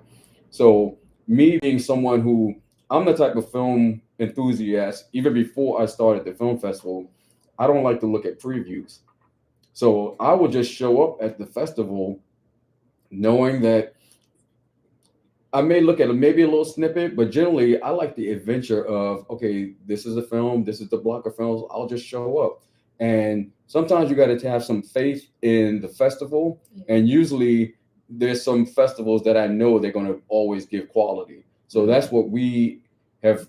That's the quality standard that we've had over the course of the years. You will come here and it's going to be a quality film. Now, again, something is not always for everyone. So we're not saying you're going to like the film, you're going to feel good about the film, because some films are not made for you to feel good. They're made to challenge you. They're made to kind of make you think, strip you down a little bit, but you will be hopefully transformed in a way, even if it's just you laughed at something in a way that you didn't even see that could be humorous. And now you see the humor in something and you can move along your day with that little chuckle in the back of your mind. And now that gives you a little more energy to deal with a microaggression that you may get somewhere down the line. We the best. Yes. Y'all gotta come to Baltimore. We the best. Exactly. So you're gonna see some great films from all over the world. There's a Baltimore showcase on Sunday afternoon at 2:30 before the closing. Okay. And there's a block of films. So you have the short program, which runs for about an hour and change, and then you have the feature film that runs immediately. Well, not immediately after. So the feature probably won't go on until about 4:00 because it starts around. Good. And that's the Baltimore Still Rising. So even if still can happen. Yes. Yes. So in those programs, so we put on the website the runtime. So if it starts at a certain time, just know that the short is going to play first, and then the feature is going to be after it. So you're paying for. So in that instance, they get for $12. They get, I think there's probably 9 films in that block.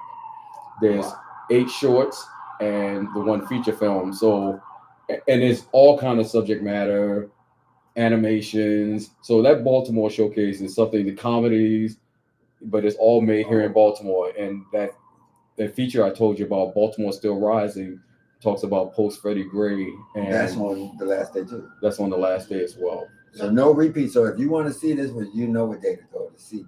Yes. Any one of them particular. Any one of those, you know where to come. But that night is going to be so hot that the fire department just went past. Yes, that's normal for us. It's going to be burning down. It's going to be burning down. So yes, it's already. They knew it was fire, so they said we need to.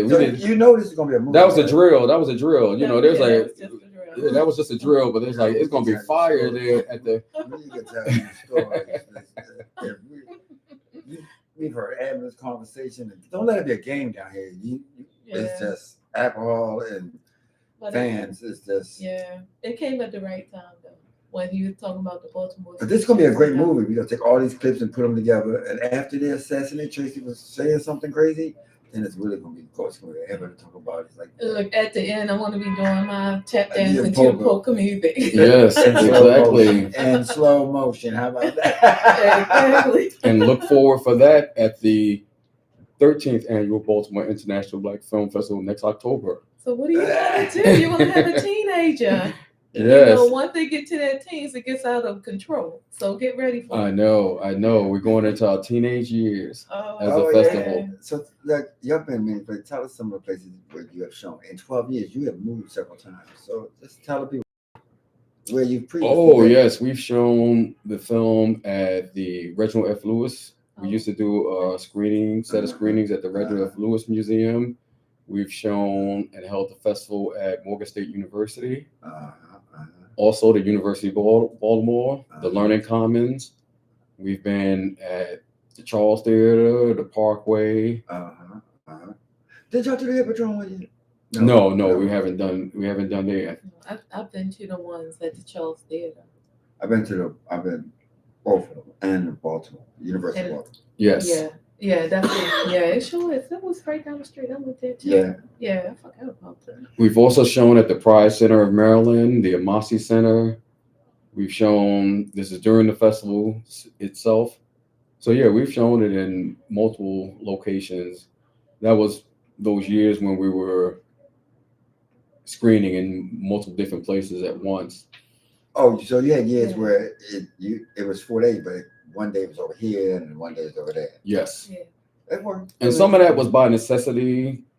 We couldn't get screen time for the weekends for one theater, but we wanted to show certain types of films. And it's different formats. There's a lot of technical things I as can well. imagine. And sometimes you need a certain theater to be able to show certain films. So we had to navigate all that, bringing all of that to the city of Baltimore. So as you said, the way you show your love, the way you show your support is going and buying a ticket. And how do you do that, Ken? Yes, you go to BIBFF.com for the 12th annual Baltimore International Black Film Festival, which will be at Pikes Studio Cinema, located at 921 Reisterstown Road. Check us out. Get your tickets. Get your tickets, BIBFF.com. And Don't go miss to that. out. Don't miss out. And go to that screen. Like I said, navigate yourself through that A through Z. So that's what I would do when I went to festivals. I would go look at their offerings and go A through Z and say, okay, let me just get a little quick snippet. Yeah. I didn't want to watch any trailers. I wanted to, whatever they wrote up about it, if it didn't move me, then I said, okay, let me see. That's how I kind of would narrow when there was some that were at different times. And quite frankly, many of these festivals weren't Black festivals. So I would first and foremost want to see the Black content. So oftentimes that narrowed it down for me, that I could go see the ones that told stories either by directors that were Black or African.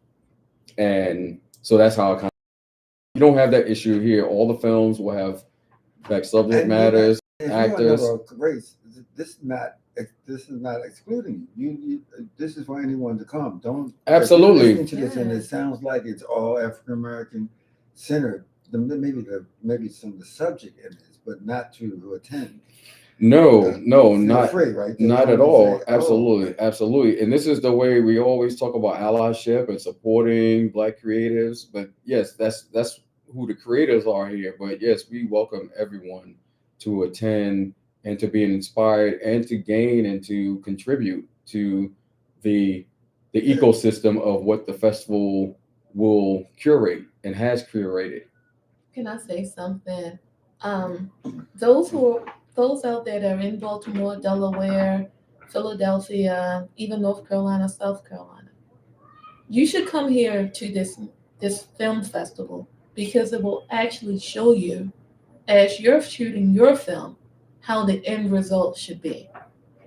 Mhm. You should see what you're creating at home or wherever it is. It should be on this platform. And if you come here and you look at the film and you see the criteria and you see the content and things of that sort, then that'll push you a little more to actually start getting serious and making sure that the content that you're putting out there is the content that not only you, your friends, and your neighbors want to see, everybody wants to see. Yes, and in a Wait, little wait, bit. hang on 1 second. Sure. Lance. Wait a minute. Okay. I got comments saying that we're going in. Okay, all right. Okay. It's on Facebook. It's or on Facebook saying it's going in and out. Oh, because that's what Facebook does. Unless you have a business account, they have you on it now. It's your account. They DN us, or you just saying it's just No, Facebook? like if you have a business account, they give you all of the Give you lower quality. Yeah, they give you lower quality if you don't have a business account with them. So I have to open my page to a business account? Yeah, for it not to keep going back and forth. Okay, all right. So people that out there that's saying that, guess what? I'm going. Yeah, because they want you here's to my pay for it. GoFundMe to build this into a business. There you go. They want you to pay for it. There you But go. the YouTube, but they can go to YouTube. It's not going to do that, right? Yeah, that's why I switched over to YouTube. So the that's YouTube channel. YouTube's over there, so. The YouTube channel. I can put the YouTube channel into your chat. Well, I just because I noticed last week they said the same thing. They said, Yeah. and I couldn't figure out what it was. Yes, it's the whole Facebook thing. Facebook used to be so great. Well, you know they They got to find ways to monetize. yeah they try to everything. be billionaires too. Billionaires, Multi-billionaires. Multi-billionaires. Yeah, you're right. zillion, like what we trying to do. We Trillionaire. get it from us. Why does rich people want to always get it from the lowest? Because we're your the next door ones, neighbor would be easier to rob than you. because we're the ones to spend the money. Rich people don't spend money. I don't believe that. And a I billionaire. mean, we don't buy Bentleys. Yeah, but billionaires don't spend money like the middle class does. Okay, see, now you don't making assumptions without facts. And they creatively spend other people's money oftentimes. Yeah. Exactly. Yeah. They use our money.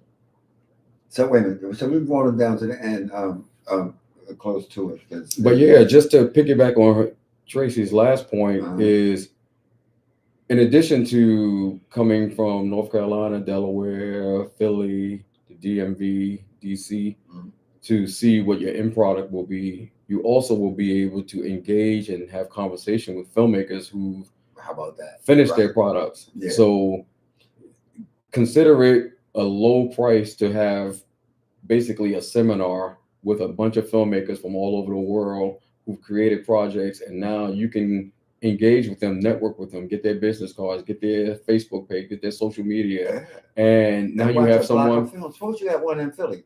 You could come here and see the Baltimore local stuff. Yes. You probably won't see nowhere else if you don't come to this film. Exactly. So yeah, so that's definitely a way to engage with other filmmakers. And if you're inspiring to make a film of your own and you haven't quite gotten there, come here, spend $12, see a film, a block of films, and you'll meet all these filmmakers in that block, or at the meet and greet or other events that we have. So there's definitely some events that are designed for filmmakers to engage and interact with each other. Our last closeout event that we have is a filmmakers brunch, which serves that purpose as well. Every year, for the 12th consecutive year, we've had it at Nancy by Snack. So I definitely want to big up Nancy by Snack. Kevin Brown has supported us throughout the years, and we've always either opened or closed the festival with a reception there or both. This year we will have our brunch there, and we've had it there for every year of the festival, except the COVID year, of course. And we will close out the festival once again with a filmmakers brunch on Monday, October 2nd at noon at Nancy by Snack, which is 131 North Avenue, West North Avenue. Yeah, it's right across the street from the Motor House. From the Motor House. Oh, it is? Yeah.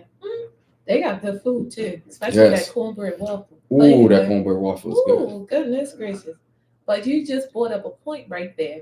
For all those out there who like to do short films and stuff like that, you know, you can literally use your phone to record yourself coming from North Carolina to Baltimore, interacting with people, walking around. Of course, we don't want you to, film the films that you're going to see, but you can also do a screenshot saying, this is this is the film I'm going to see first and things of that sort. And then, you know, travel back home and give your synopsis of what you learned when you came to Baltimore. That's could not be- a bad idea. That could be 2026's short film. You know, speed it up a little bit. Absolutely. And while you're at it, dress up like a gorilla because that would be funny. Absolutely. Do you have a tag? A tag? Do you want everybody to use? Yes, we do have a major tag is Real Unity, REEL Unity, and also BIBFF Okay. are the two major tags. And for this particular year, we also use BIBFF 25. Okay. So those are the ways to, particularly when you see a film and you like the film, we encourage people to put it out on social media that they saw this film, because we also are an award giving film festival. So we have certain films that have been already juried as some of the best films of the festival. We won't release those names yet until we have our award ceremony on the last day of the festival on the 5th. But we will also have some screenings where the audience can vote and let us know which films they've liked the most, and we will award those films according to the voters in the audience. I would like to give a shout out to Joe Mann, the one who does the awards for the Black Wall Street awards. I'm just saying, you know, this is a great chance to like sponsor the awards at the BIFF.com. You know they probably already had. Well, the I'm awards just, thing, I right? understand, but you know, 2026, you know, hey, Yeah. we looking for Jamal, sponsors. I mean, everybody know, wanted Jamal. Absolutely. His son took over, so you know they still going. You know, if he passed. Yeah, yeah. 2 years. Yeah, a couple of years ago, but Yeah. his son took it over, Took it and you know, over. this is a great sponsorship. Yeah, we do for- those every year. Yeah, so I'm just saying, you know. So in addition to that Joe wine Mann, and yeah. that sushi Mm-hmm. awards, Yeah. we'll take it That, off. that BIBFF.com, you know, Yeah. sign up and be a sponsor. So let's look into a crystal ball. Look into the future. Yes. Where you want to see it at? Where would you like to see it in 5 years? What would you love to say? You know what, I did my thing. I always wanted it to go here. Yes. And I'm actually repeating myself. I gave an interview years ago, and really the person who was interviewing me was asking what do you want to see the festival? For me, I really like creating those moments where filmmakers essentially are on stage. They're thanking their mother, they're thanking their higher power for the award that they just got, and then they're recognizing and saying, my film started at the Baltimore International Black Film Festival. That was the first festival that gave us a shot, and now we're getting all these accolades, we're getting all these awards, and we're being recognized. But it was our screening committee that first recognized and showcased that film and saw the quality in it. Because one thing that there's a snowball effect that happens with these quality films. Oftentimes, it takes someone first initially seeing the quality in it. And I think Tracy might have alluded to it before, outside of your family and your parents and your close friends. Oftentimes, when a festival accepts a film, this is the first time it's getting recognized outside of their network of close individuals that are close to them. And then to see other film festivals say, okay, oh, Baltimore recognized you. So I'm sure we've created enough of a track record. Again, I'm being a little immodest here, but people look at what we've selected and then they say, oh, if you got selected in Baltimore, we'll take a look at you, but we might give you a second look because Baltimore, you showed in Baltimore. And then they get shown the Net Festival, and Baltimore like the Apollo. Yes. You selected down here, and then another, and then another festival. So yeah, so that's what I love, and I want to see our festival keep growing in recognition and us recognizing and appreciating us, and not leaning on anyone else to say that we need to be recognized and our artistry has to be stamped with quality stamps by anyone else but ourselves. So we the best. So we the best. I was just driving. You know that big digital display? Yo, you Billboard, no, we're No, not. no, So that's the other thing. Yeah, we I need. saw something say film. And Oh yeah, couldn't I read saw. it. Yeah, I saw. No, that wasn't us. But Okay. yeah, there's another festival there. But yeah, I saw that as well when I was showing up to the studio. So yes, we definitely want the resources to be able to do that. We are essentially grassroots reputation of the festival for the last 12 years. We stay engaged on social media. We put out press releases to all the papers and radios, and doing radio shows such as yours. This is how we get the word out on an annual basis. Yeah, there are people in the chat that said, "Oh, this is good information." Yes. So, you need to, Yes. you wanna see So that. that's how what we do, and all year round we're engaged, and we're talking about some other ways that we can do that. And there's some exciting news I can't announce right now, but there's a lot of things that are kind of reverberating in terms of the film community here in Baltimore, and there may be some great opportunities for all film enthusiasts, and to really. I mean, Baltimore is starting to become really a film town. Like it's people start noticing it's a house music town. They started noticing like film like that. I mean, Yes. a lot of films are filmed here. Tracy done been in a couple of them. Yes. Yes, and there were a bunch of years where other, the Maryland Film Office was granting licenses for films to be shot here, and other jurisdictions, the barrier of entry was a lot more, so they were shooting their films in Baltimore, but it was supposed to be Philly, it was supposed to be DC, but it was really Baltimore. It was really Baltimore, and if it was a period piece, it could have been anywhere that was an urban area. So yes, Baltimore is The Da Vinci Code. Yes, Baltimore is definitely. What part? Remember when Tom Hanks had went into the cathedral and they showed that the ceiling, it was marble and it had gold and stuff in it? It was supposed to be the Louvre. No, that was I think the Clarence Mitchell. But it was supposed to be in the film where the pyramid was with the big ceiling. Yeah, but It was right here in Baltimore. Louvre, but it was actually filmed in the courthouse. Wow, the Clarence Mitchell, whatever, Mitchell Courthouse. I didn't know that. Yeah, that's a historic building. And if you go up to where the Supreme Court, up all the way up, it's beautiful up there. You would not think that you were in Baltimore. You would think that you were in Paris. Mm-hmm. Okay. Yeah. The same thing with there was a DC show. What was it? It was a politics show, and the guy was the president. Oh yes, with Kevin Spacey, yeah, right? With Kevin Spacey. Yeah. A lot of that was shot here. Yes, Baltimore. a lot of that was here in Baltimore. I'm kind of sensitive. Whenever I go to them courthouse building, Excuse me. yes, I can pick up vibes. I mean, I'm just sensitive like that. So when I go in there, it's like, wow, it's like I'm overwhelmed. Yeah. It's just good and bad. It's just overwhelming to go in there because they haven't changed that much in it, and it's kind of, the same Marvel stuff, same old pictures. I mean, and Enoch Pratt Library is the same way. Oh yeah, go in there. It's one of those things. If these walls could talk, yeah, they be talking. Yeah. the ancestors and the spirits of the ancestors are still reverberating in some of those spaces. Yeah, in many instances, crying out or warning. Yeah. Issuing warnings. It's good and bad. Like I said, it's good and bad. Yes. And I love going in that building.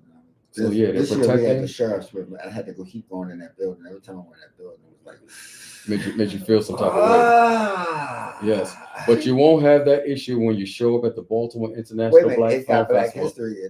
It's a Black historic theater, right? It actually wasn't originally Black owned. It was first okay. Black owned only 8 years ago. Yeah. Oh. So yes, it was. Oh. It kind of reminds me of Assembly, which is our opening film, where they repurposed some historically racist spaces in New York City, and they create this huge, magical, affirming space using dance, music, history, culture, AI to really create spaces for us to be present in all our complexities and all our beauty and all our history. To see this. I can't wait to see this movie. Assembly is a great film. So once again, get your tickets. It's going to be at 7:30 p.m. October 2nd at the Pikes Studio Cinema on 921 Reisterstown Road. But you can get all this information by going to BIBFF.com, and that's for the Baltimore International Black Film Festival. We're in our 12th consecutive year of bringing incredible films dealing with the entire African diaspora community and a world of experiences. So you're going to see something that's going to change you in a great way. Methods, payments of PayPal or Cash App or what? So we've gone cashless as most places have. So we're not selling tickets. So even if you show up and want to buy a ticket, we're going to direct you to go online to buy your tickets. So all tickets will be purchased online. See, that's good to know. So yeah, so we're not accepting any cash. Now, again, if you don't have another way, then just come see one of our staff members and we'll find a way. But places like Albert and Alex. Yeah. Listen, and don't sit around and mess around and miss it, because don't come up to none of us and say, hey, I missed it when you guys are going to do this again in 2026. Exactly. And you know, in a club, you pay at the door, you're going to pay more. Yeah. So that's get cool. your ticket in advance. It's seamless. It's less complicated. And all you got to do is show up and you go to your seat. You have this great cinematic experience. So I just encourage everybody to do that. You got 3 days to go on that A through Z page, see the times and the dates of all the films that you're interested in. Many of them will be playing at the same time as part of a block of films. So go ahead and purchase that block. Hey, bring your friends, you know what I mean? And you can get refreshments while you're there. Exactly. Sponsor your whole family. Yeah. And support a Black-owned theater here in Baltimore. The only Black-owned. Before we leave, what does SOGA mean? So yes. And how'd you come up with that? I come up with the name. All right. So SOGA was founded in 2014, and so this theme of unity is at the founding of our organization. So we were founded as an organization by a group of same-gender loving men. Okay. We created this event during Black Pride in October, but we didn't want to just create an event we wanted something that was different, something that could unite us as a community. So shortly after the founding of the organization, SOGA is actually derived from the Spanish word for rope. And the icon is like that. Yes, and when we think about a rope, you know, you have the individual strands and strings of the rope, but if you twist them and you conjoin them, you have a powerful tool that can be used for good or for evil. We use that added tensile strength to unify us, to do great work, to do good things, and to help pull us forward, to help advance us as a people. So we're using that rope as that lifting tool, kind of moving our brother over the wall to kind of get him over the hurdle. So that's what the name is derived from. Beautiful. But it's a symbol of unity. So unity is always been part of the theme of the festival for the last 11 years. Real unity, REEL unity has been the theme. And go ahead and if you have questions about what we've done, I actually kind of went into a wormhole of using AI, and it was giving me answering questions about the film festival, and it was taking me back 5, 6, 7, 8 years and talking about the quality and people's reviews. So don't take my word for it. AI is powerful because we've been online, we've been out there for over a decade. Yeah. So it has all the data of all the films that we've shown, the quality of the films that we've shown, and we're continuing to show. So yeah, go ahead and check us out. Go to BIBFF.com. But that's what SOGA represents unity. Before we go, I mean, along the way, I know I'm collecting mine since 22 years. Yes. So over the time, people change. People come in and come out. So if there's anybody you want to mention that's a part of this journey, maybe they might have passed, maybe they, or whatever. Do you want to mention anybody in particular? Or you might not, because you might miss some. I know. Yeah. So,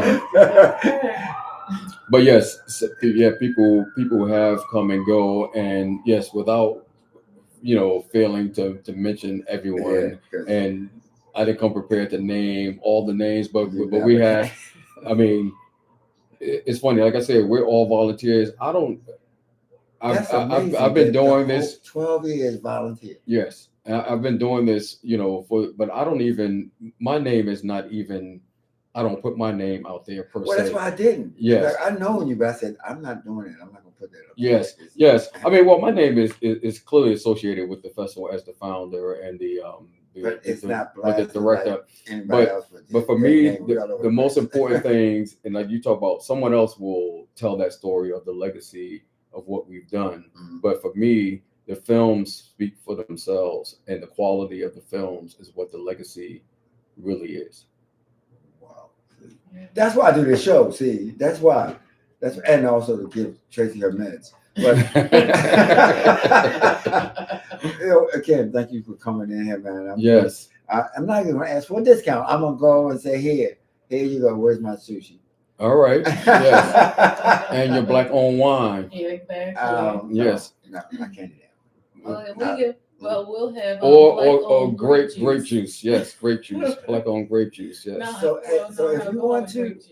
if you meet some people in there that's still here, just hit us up. And if I can, I will move a special date for them people to come and talk about their film. Okay, Yeah. absolutely. Because yes, they're going to converge on the city of Baltimore starting on Thursday. Some will Just probably let me start know. getting here Wednesday night. Yes, so I will definitely let you know. But to meet all those filmmakers and to interact with them, probably for the final time, I just want to let everybody know, go to BIBFF.com, October 2nd, starting at 3 p.m., but going every day. And we start every day after that at noon over the weekend. And we go to 9:30 and we're showing countless films. So just go to BIBFF.com. You'll catch us. All screenings at one location, Pikes Studio Cinema, 921 Reisterstown Road. Come on, we need to come together and sell them out. Come on, it's, Black and Brown owned everything, Yes. No cash. including the film. No cash. Yeah, No no cash. cash at the door. Unless you want to, slide some cash on the side to give a donation. But Yes. if you want to get inside, you gotta buy a ticket. you gotta buy a ticket. You need to pull up that website that I put in the chat. It's gonna be on YouTube. We actually put it out there several times. And if you would like to hear it, go. BIBFF.com. All right. Hey, Chad, once again, thank you. Thank you. Thank you. Thank you so Thank you so much. much for having me. I had so fun with this, and yeah, I appreciate It's you just a creating this powerful platform mission, for man. us It's to powerful. showcase what we're doing.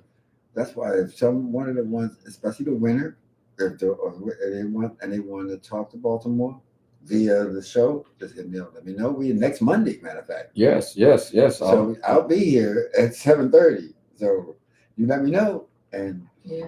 I'll extra sedate Tracy.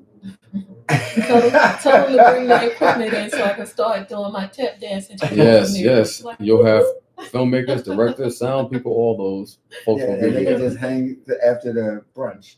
Yes, Yeah. after the brunch, if and they're then not leaving right out. Okay. just All say, right. Hey, absolutely. Exactly. And like I said, may very well have some filmmakers coming from Togo in Africa, and I'll definitely. I don't think they're leaving immediately afterwards. So some of our international festival attendees, yes, that would be perfect. Some of the ones who are local, we can get them at other times, but then also some of the international ones who are still here. We've had 10 people here before. Yes. And me and Tracy just worked it out, right? Just run through it all. All right. So, and also definitely folks who are listening to us, But you'll be able to come back with them.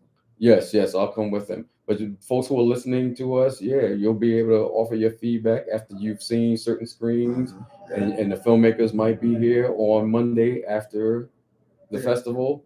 So go. That's another reason why you should go, so you can meet these filmmakers, know the films that they're referring to, so you don't feel like you didn't do the homework.